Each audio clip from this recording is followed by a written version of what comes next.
In Mecca, where the alleyways teemed with markets and idols circled the Kaaba, and where falsehood held sway, leaning on prestige and lineage, emerged Jamil, Arwa bint Harb ibn Umayyah, wife of Abu Lahab, Abdul Azza ibn Abdul Muttalib.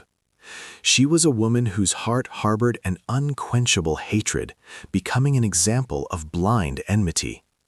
She was the sister of Abu Sufyan, and from a distinguished family in Quraysh, yet her lineage did not prevent her from standing in the most ruthless ranks against the light of truth.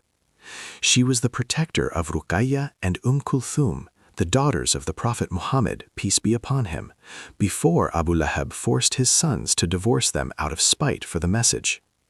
Hatred intensified and resentment festered.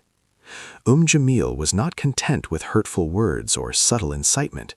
She habitually went out in the darkness, carrying thorns and thistles and hurling them in the path of the Prophet, peace be upon him, and before his house.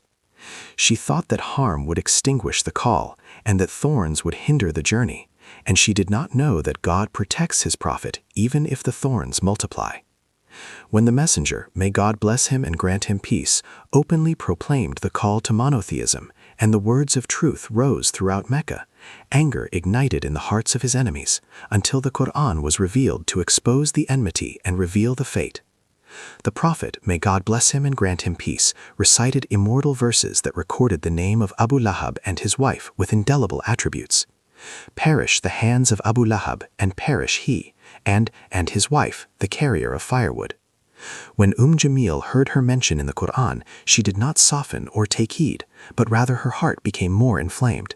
So she seized a large stone and set out through the streets of Mecca, searching for the messenger of God, may God bless him and grant him peace, threatening him and his call, until she met Abu Bakr al-Siddiq, may God be pleased with him.